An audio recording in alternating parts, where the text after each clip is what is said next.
السلام عليكم ورحمة الله وبركاته. بسم الله الرحمن الرحيم. الحمد لله رب العالمين الرحمن الرحيم مالك يوم الدين وبه نستعين وأشهد أن لا إله إلا الله وحده لا شريك له له الملك وله الحمد يحيي ويميت وهو على كل شيء قدير. أعوذ بالله من الشيطان الرجيم. والمحصنات من النساء إلا ما ملكت أيمانكم كتاب الله عليكم وأحل لكم ما وراء ذلكم أن تبتغوا بأموالكم محصنين غير مسافحين فما استمتعتم به منهن فآتوهن أجورهن فريضة ولا جناح عليكم فيما تراضيتم به من بعد الفريضة إن الله كان عليما حكيما. আলহামদুলিল্লাহ, আল্লাহ তাবারক ওয়া তাআলার সকল প্রশংসা, যিনি আমাদের হিদায়াতের জন্য কোরআনুল কারীম নাজিল করেছেন। সালাত ও সালাম আমাদের প্রিয় নবী মুহাম্মদুর রাসূলুল্লাহ সাল্লাল্লাহু আলাইহি ওয়াসাল্লামের প্রতি। আল্লাহ সুবহানাহু ওয়া তাআলা যার কাছে কোরআনুল কারীম নাজিল করেছিলেন, যিনি কোরআনুল কারীমের আদর্শ ব্যাখ্যাদাতা ছিলেন, যার চরিত্র ছিল কোরআনুল কারীমের হুবহু বাস্তব রূপ, সেই রাসূলের প্রতি সালাতু সালাম সাল্লাল্লাহু আলাইহি ওয়া আলিহি ওয়াসাল্লাম। আলহামদুলিল্লাহ, আমরা সূরা আন-নিসা থেকে ধারাবাহিকভাবে পড়ছিলাম। এ পর্যন্ত আমরা সূরা আন-নিসার 22 নম্বর আয়াত পর্যন্ত পড়ে এসেছি। 23 নম্বর আয়াত পর্যন্ত পড়ে এসেছি। আজকে 24 নম্বর আয়াতের উপরে আমাদের আলোচনা।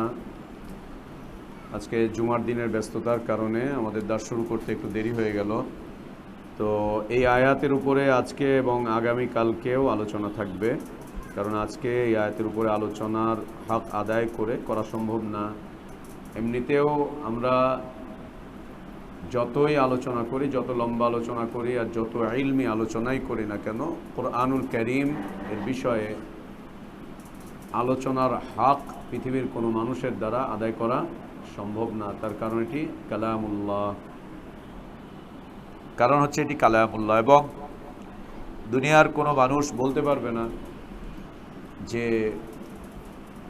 যে তর্জমা আমি বা আমরা করছি, দুনিয়ার পৃথিবীর কোনো মানুষ তার তর্জমার ব্যাপারে শতভাগ নিশ্চিত বলতে পারবে না এটাই কোরআনুল কারীমের সঠিক তর্জমা। তার কারণ এই আয়াতগুলোর মাফহুম আল্লাহ সুবহানাহু ওয়া তাআলা সবচাইতে বেশি জানেন। আর এটি আরবি ভাষায় নাজিলকৃত, আরবদের জবানে নাজিল হয়েছে, তারপরেও আরবরা কোরআনুল কারীমকে শতভাগ বুঝে নিয়েছেন এ কথা কেউ নিশ্চিত করে বলতে পারেননি, এবং পৃথিবীর কোনো তর্জমায় বলা যাবে না যে এটি শতভাগ হক আদায় করে করা হয়েছে। কারণ হচ্ছে নাজিল হয়েছে আরবিতে, অনুবাদ হচ্ছে বিভিন্ন ভাষায়, মানুষ চেষ্টা করছে ভালোভাবে করার জন্য, এটা সচেষ্ট থাকবে, আমরা সচেষ্ট থাকব, কিন্তু আমরা কেউ শতভাগ নিশ্চিত করে বলতে পারবো না। তার কারণ এর মাফহুম আল্লাহ সুবহানাহু ওয়া তাআলাই সবচাইতে ভালো জানেন, তিনিই ভালো জানেন। আমরা যতই ভালো করার চেষ্টা করি তারপরেও কিছু কমতি থেকে যাবে, ঘাটতি থেকে যাবে। এই জন্য আমাদেরকে এই কথা স্বীকার করতে হবে, এর মধ্যে যতটুকু ভালো হয়েছে তা আল্লাহর তৌফিকে হয়েছে, যতটুকু ভুল বা অশুদ্ধ হয়েছে তা আমার এবং শয়তানের পক্ষ থেকে হয়েছে। আল্লাহ যেন আমাদেরকে মাফ করে দেন। তো আল্লাহ সুবহানাহু ওয়া তাআলা মুহাররামাত নারীদের ধারাবাহিক এক বর্ণনার পরে কিছু হালাল বর্ণনা দিচ্ছেন, এবং আমরা গতকাল বলছিলাম যে নারীরা মুহাররামাত হিসাবে আল্লাহ তাবারক ওয়া তাআলা ঘোষণা করেছেন যে নারীদেরকে একদিকে তারা আমাদের জন্য নিষিদ্ধ, অন্যদিকে তারা আমাদের জন্য সম্মানিত। এবং গতকাল আমরা বলছিলাম যেটা হারাম সেটা আল্লাহ তাবারক ওয়া তাআলা সম্মান করার জন্যই হারাম করে দিয়েছেন। সব হারাম খারাপ না, বিশেষ করে খাদ্যদ্রব্যের ক্ষেত্রে আল্লাহ তাবারক ওয়া তাআলা যেগুলো হারাম করেছেন সেগুলো হচ্ছে খাবাইস। উহিল্লা লাকুমুত তাইয়্যিবাত ওয়া ইউহাররিমু আলাইকুমুল খাবাইস, খাদ্যদ্রব্যের ক্ষেত্রে বা অন্য কিছু। কিন্তু যে নারীদের ক্ষেত্রে আল্লাহ আমাদেরকে হারাম করেছেন, আমাদের মা, এটা কি খাবিস? কোনোদিন না। আমাদের মেয়ে খাবাইস কারণে নিষিদ্ধ?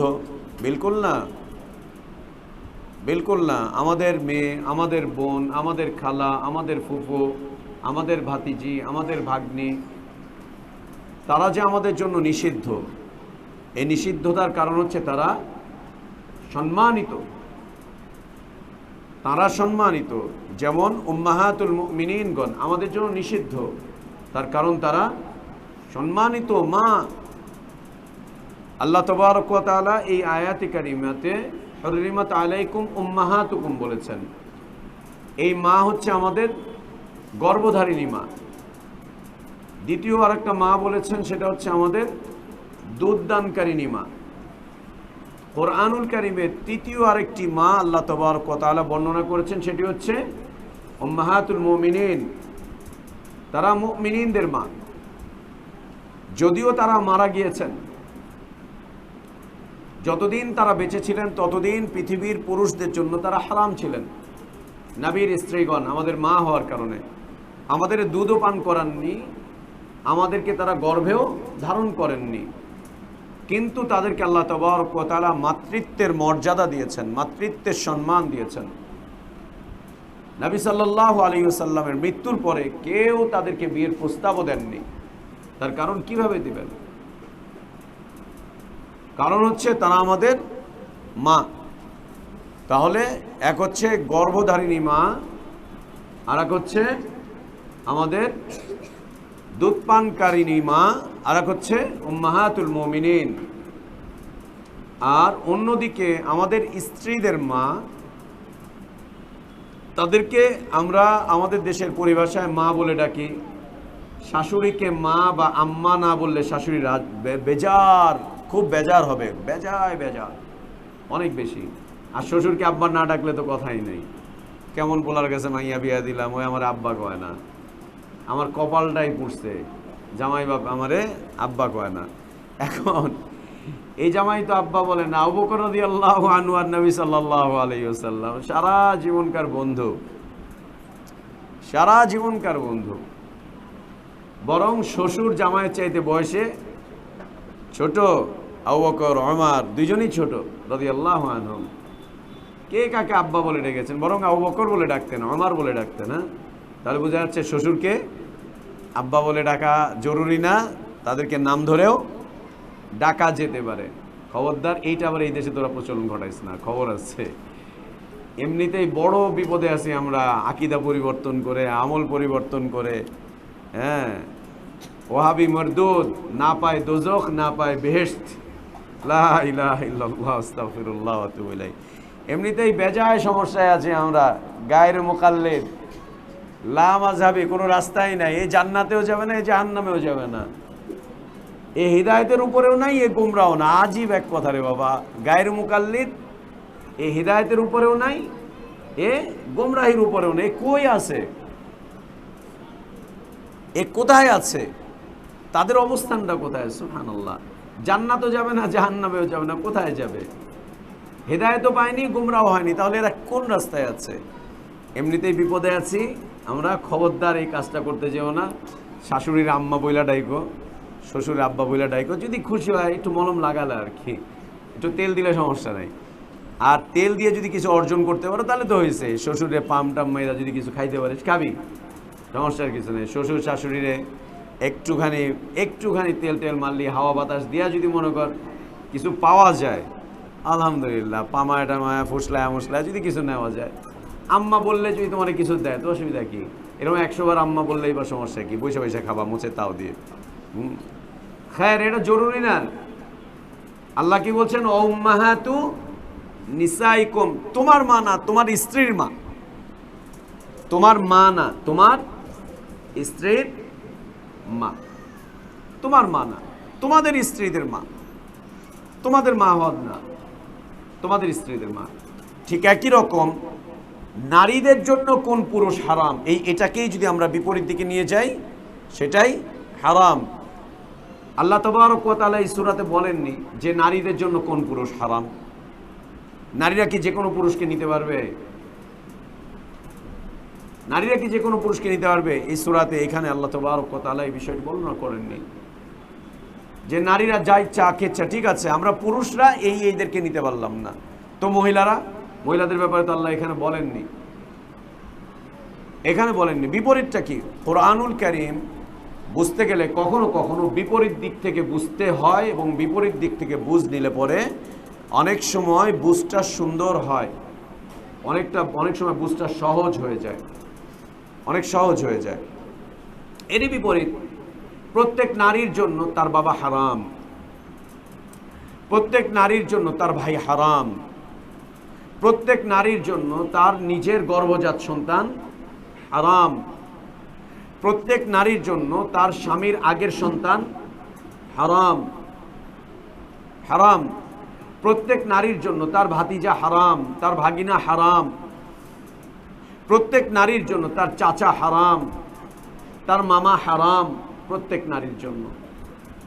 ঠিক যেমনি ভাবে পুরুষদের জন্য এরকম নারী হারাম, একই রকম নারীদের জন্য এই ধরনের পুরুষগুলো হারাম, বিপরীত লিঙ্গের, ঠিক বিপরীত দিকে। বুঝতে পেরেছি? এর বিপরীতগুলো হচ্ছে হারাম। আল্লাহ নারীদের ব্যাপারে বলছেন যে এই পুরুষ তোমাদের জন্য হারাম করা হয়েছে, তোমাদের মেয়েকে, তোমাদের বোনকে, তোমাদের ভাতিজিকে, তোমাদের ফুপ্পিকে, তোমাদের খালাকে, তোমাদের মাকে, তোমাদের এইকে আল্লাহ তাবারক ওয়া তাআলা জানিয়ে দিয়েছেন। তো ঠিক এই নারীরাই যেহেতু পুরুষদের জন্য হারাম, ঠিক একই রকম নারীদের জন্য এই ধরনের পুরুষগুলোই হারাম। এই ধরনের পুরুষগুলোই হারাম। কারা? বাপের জন্য মেয়ে হারাম, তো মেয়ের জন্য বাবা হারাম। ছেলের জন্য মা হারাম, তো মায়ের জন্য ছেলে হারাম। ভাতিজার জন্য ফুপ্পি হারাম, তো ফুপ্পির জন্য ভাতিজা হারাম, একদম হারাম। ভাগিনার জন্য খালা হারাম, তো খালার জন্য ভাগিনা হারাম, একেবারে হারাম। তো আল্লাহ তাবারক ওয়া তাআলা এই যে হারাম করেছেন এই নারীদেরকে, এর মধ্যে অসংখ্য হিকমত রয়েছে, অনেক হিকমত রয়েছে। আমরা সেই হিকমতের দিকে যাব না। অনেক হিকমত রয়েছে, এবং বিজ্ঞান এর অনেক বৈজ্ঞানিক বিশ্লেষণও দিয়েছে। বিজ্ঞান এর অনেক বৈজ্ঞানিক বিশ্লেষণ দিয়েছে। আমরা সেদিকেও যাব না, তার কারণ বিজ্ঞানের বিশ্লেষণ সত্যও হতে পারে, মিথ্যাও হতে পারে, সত্যও হতে পারে, মিথ্যাও হতে পারে। বিজ্ঞানের চাটুকদার কথা দিয়ে আমরা কোরআনকে বোঝার চেষ্টা করব না, চিন্তাও করব না। বিজ্ঞানের কোনো কথা যদি কোরআন এবং সুন্নাহর সাথে মিলে যায় তো মিলে গিয়েছে, ওটা কোরআন সুন্নাহরই কথা, ওটা বিজ্ঞানের কথা না। বিজ্ঞানের কোনো কথা যদি কোরআন সুন্নাহর সাথে মিলে যায় তাহলে আমরা বলবো বিজ্ঞানের জন্ম অনেক পরে, কোরআনের আগমন অনেক আগে, অতএব কোরআন সত্য, বিজ্ঞান সত্য নাও হতে পারে। আর বিজ্ঞানের কোনো কথা যদি মিলেও যায় তাহলে আমরা বলবো না যে কোরআন বিজ্ঞানের মতো, বরং বলবো যে এই বিজ্ঞান যা বলছে এটা কোরআনেরই কথা, আর এই কথা আল্লাহ তাবারক ওয়া তাআলা আজকে থেকে ১৫০০ বছর আগে নাজিল করেছেন। বিজ্ঞান তো ওই দিন এসে বলছে, এবং বিজ্ঞান একজনেরটা থেকে আরেকজন ধারাবাহিকতা নিয়ে আসে, ওরটা থেকে নকল করে আরেকজন আসে, এর থেকে নকল করে পরবর্তীতে আসে। কিন্তু কোরআন সেই যে বলেছে এর থেকে কোনো নকল আসবে না। যা নকল এসেছিল তা আল্লাহর পক্ষ থেকে চলে এসেছে, মুহাম্মদ সাল্লাল্লাহু আলাইহি ওয়াসাল্লাম পর্যন্ত এটা পরিপূর্ণ হয়ে গিয়েছে। সাহাবীদের আসার দ্বারা এটা পরিপূর্ণ, আসার দ্বারা পরিপূর্ণ। যা ভালো থাকবে তা আল্লাহ তাবারক ওয়া তাআলা আগেই জানিয়ে দিয়েছেন, যা মন্দ তা আল্লাহ তাবারক ওয়া তাআলা জানিয়ে দিয়েছেন, দুনিয়াতে এরপরে মন্দ আসতেই থাকবে।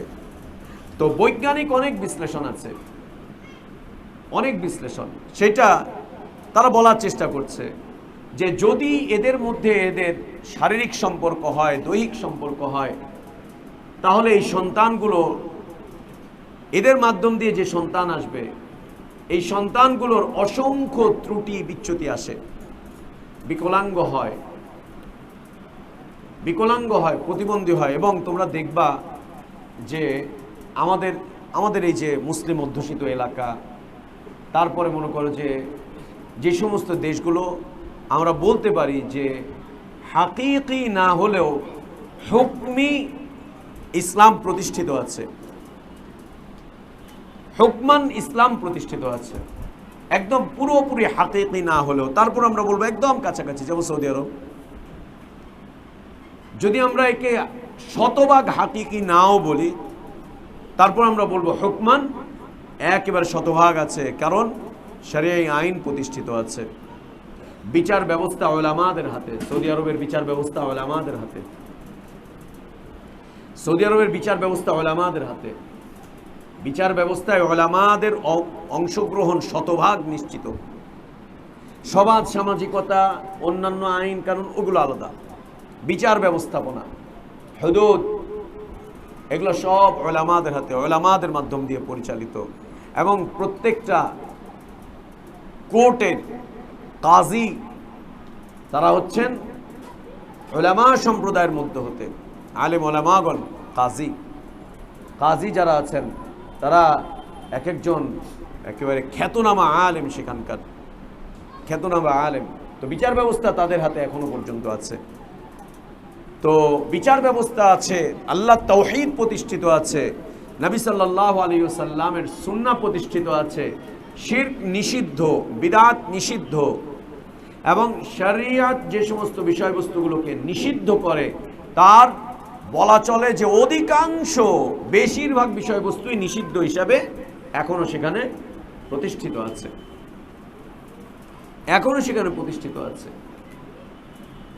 তো এই যে যেখানে শরিয়ত প্রতিষ্ঠিত আছে, এই শরিয়ত প্রতিষ্ঠিত যে অঞ্চলগুলো, ওখানে গেলে তুমি দেখবা যে এই আমাদের দেশে যেগুলো বলে অটিস্টিক বাচ্চা, প্রতিবন্ধী বাচ্চা, এর সংখ্যা খুব কম, খুব কম, নাই বললেই চলে, খুব কম, নাই বললেই চলে। পৃথিবীতে এই অটিস্টিক বাচ্চা, প্রতিবন্ধী বাচ্চার সংখ্যা কাফের দেশগুলোতে অনেক, ইউরোপ আমেরিকাতে ভর্তি, ইউরোপ আমেরিকাতে ভর্তি। ধরে নেওয়া যায় প্রায় পরিবারে আছে, প্রায় পরিবারে আছে অটিস্টিক বাচ্চা। যদিও এটা আল্লাহর দান, আল্লাহ এটা করেছেন। একটা বাচ্চা সুস্থ জন্ম নিবে না অসুস্থ জন্ম নিবে, এটা আল্লাহর হাতে, আল্লাহই দান করেছেন। কিন্তু দুনিয়াতে কিছু কিছু নজির রেখেছেন, এবং এইটার বৈজ্ঞানিক বিশ্লেষণ ওরা দিচ্ছে।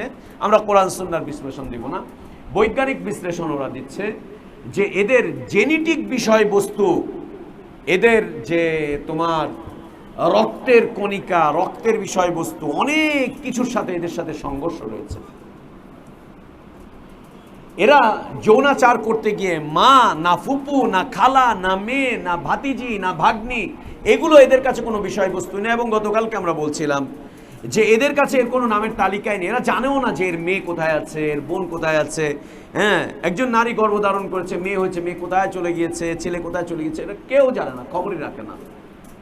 অতএব কার সাথে কার মেলামেশা হচ্ছে হওয়ার কারণে বিজ্ঞানের বিশ্লেষণ দিচ্ছে যে এই রকম অবৈধ যৌনাচার, যাদের সাথে যাদের রক্তের মিল রয়েছে, রক্তের কণিকার মিল রয়েছে, জেনেটিক একটা সম্পর্ক রয়েছে, বিভিন্নভাবে এদের রক্তের উপাদানের গ্রুপগুলোর সাথে মিল হওয়ার কারণে এদের মাধ্যম দিয়ে যে বাচ্চাগুলো আসবে সবগুলো বাচ্চা অটিস্টিক হবে, প্রতিবন্ধী হবে। এই বাচ্চাগুলো দাঁড়াতে পারবে না, খেতে বলতে পারবে না, চলতে পারবে না, এরকম হবে। সে অনেক অভাব নেই প্রায় পরিবারে, প্রায় পরিবার। এর দ্বিতীয় একটা বিশ্লেষণ আবার আমাদের কাছে, সেটা হলো যে কাফের দেশগুলোতে, কুফরি অধ্যুষিত অঞ্চলগুলোতে প্রচুর পরিমাণে কাফের জিন আছে। ইহুদি জিন, খ্রিস্টান জিন, হিন্দু জিন, বৌদ্ধ জিন। এই খবিস জিনগুলো, এই ইবলিসগুলো, যেই সন্তানগুলো পৃথিবীতে আসে দুনিয়াতে, কাফের বাবা মার ঔরসে হোক অথবা মুসলিম বাবা মার ঔরসেই হোক, যেই ঔরসেই হোক, ওরা জন্মগতভাবে ওরা কি মুসলিম, জন্মগতভাবে কি মুসলিম না? কুল্লু মাউলুদুন ইউলাদু আলাল ফিতরা, মুসলিম। এখন এই মুসলিম হয়ে যারা জন্মগ্রহণ করেছে, এই সন্তানগুলো যাতে পরবর্তীতে ইসলামের দিকে চলে যেতে না পারে, এই জন্য ইবলিস, শয়তান, জিন্নাতরা প্রচুর পরিমাণে এই কাফের দেশে এই ছোট ছোট বাচ্চাগুলোর উপরে আক্রমণ করে রেখে দেয় প্রচুর পরিমাণে। এটা যদি কখনো তোমাদের ওই পর্যন্ত যাওয়ার সুযোগ হয়, জিনদের ট্রিটমেন্ট, জাদুর ট্রিটমেন্ট, রাকি আমরা যেটা করি, তখন এগুলোর অনেক তথ্য তোমাদের কাছে চলে আসবে, অনেক তথ্য। অনেক তথ্য তোমাদের কাছে চলে আসবে যে এই বাচ্চাগুলোকে জিনেরা আক্রমণ করে রেখে দিয়েছে, পাগল বানিয়ে রেখে দিয়েছে, প্রতিবন্ধী বানিয়ে রেখে দিয়েছে। কেন? প্রত্যেক কাফের দেশে ইসলামের দাওয়াত চলতেছে, এরা যাতে করে দ্বীনের দিকে ফিরে আসতে না পারে। এগুলো জিনদের বক্তব্য, জিনদের কথাবার্তা, আল্লাহু আলাম, কিন্তু এর সত্যতা রয়েছে। কারণ হচ্ছে যে কোনো মানুষই যে কোনো সময় ইসলামের দিকে টান করে চলে আসতে পারে, ইসলামের দিকে ফিরে আসতে পারে, দাওয়াত পেয়ে যেতে পারে যে কোনো সময়। এখন প্রতিবন্ধী হলে তো এই দাওয়াত আর খুঁজে পাচ্ছে না। এবং আল্লাহ নবী সাল্লাল্লাহু আলাইহি ওয়াসাল্লামের একটা মুবারক বক্তব্য রয়েছে যে এই পাগল, ছোটবেলা থেকে এই পাগল, একদম শিশু থেকে পাগল, শিশু থেকেই প্রতিবন্ধী, বুদ্ধি প্রতিবন্ধী পাগল যারা, কিয়ামতের দিন এর হিসাব নিকাশ কি হবে? পাগল দুই ধরনের, একটা হচ্ছে একদম ছোটবেলায় নাবালেগ অবস্থায় পাগল হয়েছে, আরেকটা হচ্ছে না বালেগ হয়েছে, বালেগ হওয়ার পরে জীবন যাপন করেছে, তারপরে গিয়ে প্রতিবন্ধী পাগল হয়েছে। দুই ধরনের পাগল শরীয়তের পরিভাষায়। তো বালেগ হওয়ার পরে যারা প্রতিবন্ধী হয়েছে, বুদ্ধি প্রতিবন্ধী পাগল হয়েছে বালেগ হওয়ার পরে, তাদের হিসাব নিকাশ হবে যে ও বালেগ হওয়ার পরে যে কয়দিন ছিল সেই কয়দিন ও ইসলাম কি পালন করেছে করেনি, আল্লাহর হুকুম কতটুকু পালন করেছে করেনি, তার হিসাবে তার সিদ্ধান্ত হবে। আর এই জন্মগতভাবে বা নাবালেগ অবস্থায় যারা পাগল হয়েছে, এই অবস্থাতেই যারা বুদ্ধি প্রতিবন্ধী, এরা কিয়ামতের দিন আল্লাহ তাবারক ওয়া তাআলা এদেরকে সুস্থ করে দিবেন, সুস্থ করে দিবেন। এবং সেইখানে একটা মানজার আল্লাহ তাবারক ওয়া তাআলা প্রতিষ্ঠা করবেন কিয়ামতের দিন, একটা মানজার।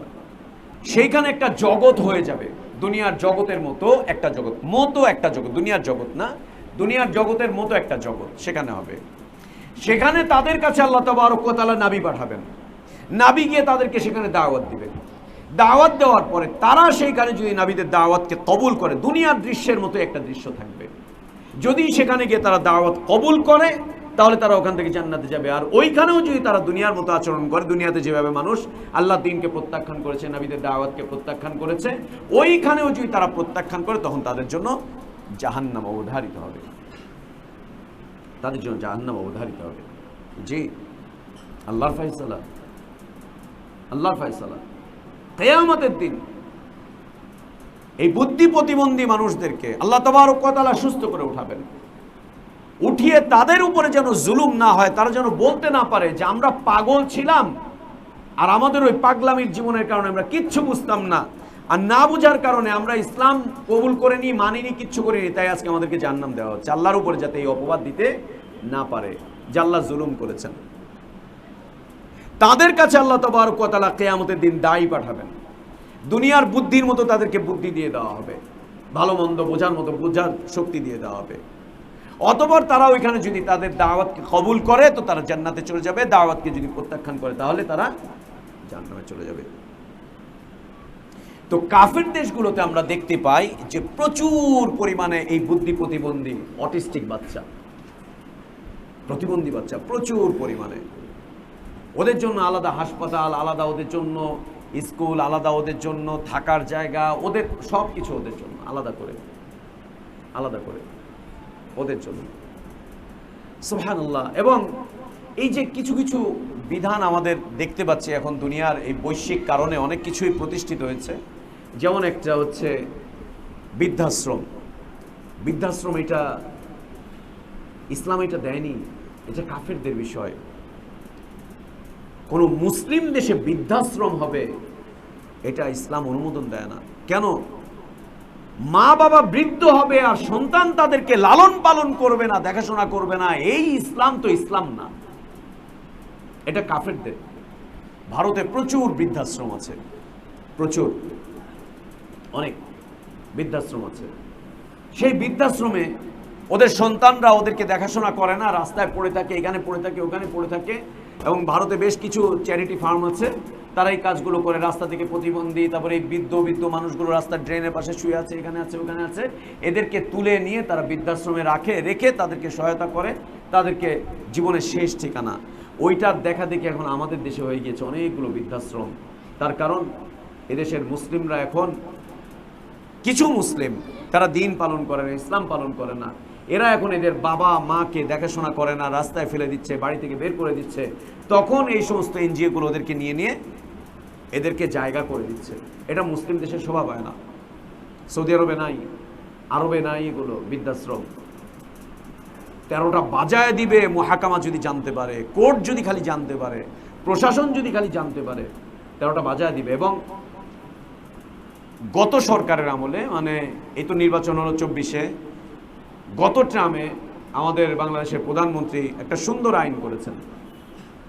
সুন্দর, সাধুবাদ জানাতে হয় যে কোনো সন্তান যদি তার মা বাবার সাথে খারাপ আচরণ করে, বাড়ি থেকে বের করে দেয়, যদি বের করে দেয়, তাদের খোঁজ খবর না রাখে, তাদের যদি খাবার দাবার না দেয়, ভরণ পোষণের দায় দায়িত্ব যদি সন্তানরা পালন না করে, পুলিশকে, প্রশাসনকে হুকুম করে দিয়েছেন প্রধানমন্ত্রী যে এদেরকে সাথে সাথে উঠিয়ে নিয়ে যাবে, মামলা করবে, এদেরকে পিটাবে, এদেরকে বাধ্য করবে, এদেরকে জেলে দিবে, যেন মা বাবাকে এরা খারাপ আচরণ করতে না পারে।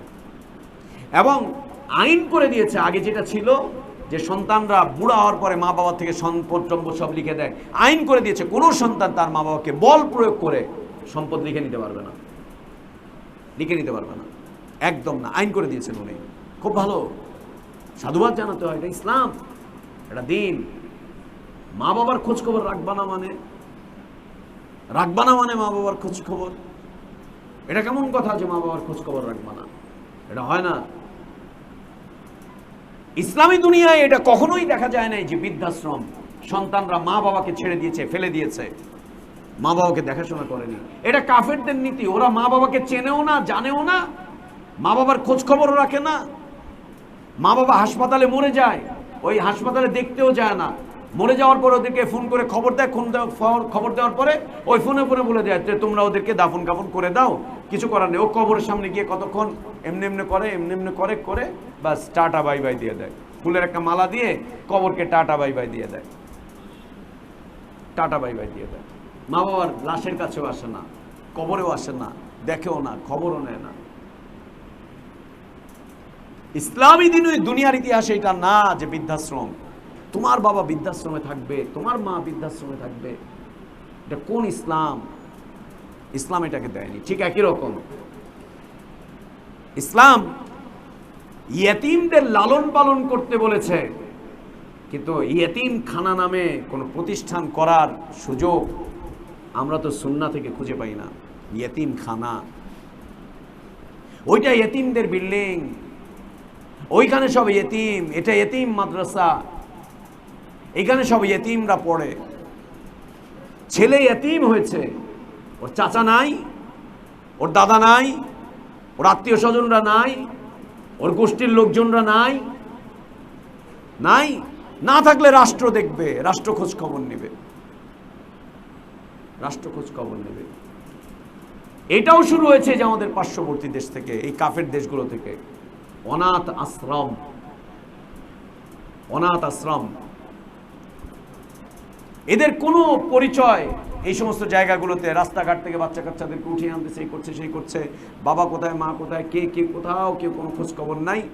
অনাথ আশ্রমে বড় হয়েছে, অনাথ আশ্রমে তাদেরকে লেখাপড়া করাচ্ছে, এই করছে সেই করছে, বড় হচ্ছে। এতিমখানা নামে এই সমস্ত ধান্দা মান্দা, এই সেই হাবি চাবি। ওর ভাই নাই, ওর গোষ্ঠী নাই, ওর চাচা নাই, ওর দাদা নাই, ওর মামা নাই, ওর ফুপা নাই, কেউ নাই ওরা দেখাশোনা করবে না, ওদের কাজ না এটা। দিনী ভাইরা নাই, এতিমরা তার মা বাবার, তার মায়ের কাছে থেকে লালিত পালিত হতে পারবে না, তাদের পরিবারে থেকে লালিত পালিত হতে পারবে না। এতিমরা এই দেশে অধিকার নিয়ে বসবাস করতে পারবে না। মুসলিমদের কাছে নিজেদের অধিকার নিয়ে তার সামনে এগিয়ে যেতে পারবে না। ওদের অধিকার পেয়ে ওরা বড় আলিম হতে পারবে না। অবশ্যই পারবে। কেন পারবে না? কেন পারবে না? কেন পারবে না?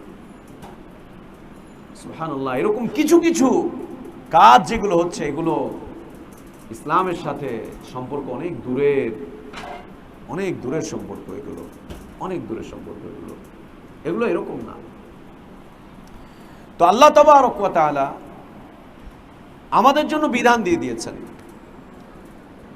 যে এই নারীরা যারা আমাদের জন্য হারাম, তাদের সাথে কেউ যদি এরকম কোনো শারীরিক সম্পর্ক করে ফেলে, বৈবাহিক জীবনের দিকে চলে যায়, এর ক্ষতিকর অসংখ্য দিক রয়েছে। এক হচ্ছে দুনিয়াতে ফাসাদ তৈরি হয়ে যাবে, দুনিয়াতে ফাসাদ হয়ে যাবে, দুনিয়ার পরিবেশ নষ্ট হয়ে যাবে।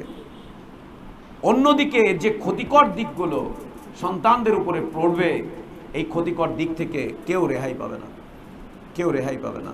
আল্লাহ তাবারক ওয়া তাআলা আমাদেরকে এই সমস্ত অবস্থা থেকে বাঁচান এবং আল্লাহ আমাদেরকে আমাদের মুহাররামাতদেরকে শ্রদ্ধার সাথে, শ্রদ্ধার চোখে দেখার তৌফিক দান করেন, তাদের সাথে সশ্রদ্ধ আচরণ করার তৌফিক আল্লাহ আমাদেরকে দান করেন। আল্লাহ আমাদের সিয়ামগুলো কবুল করে নেন, কিয়াম কবুল করে নেন, আমাদের তিলাওয়াতকে কবুল করে নেন, আমাদের দোয়াকে কবুল করে নেন, আমাদের যাবতীয় সকল আমালগুলোকে আল্লাহ কবুল করে নেন। আল্লাহুম্মা আমিন।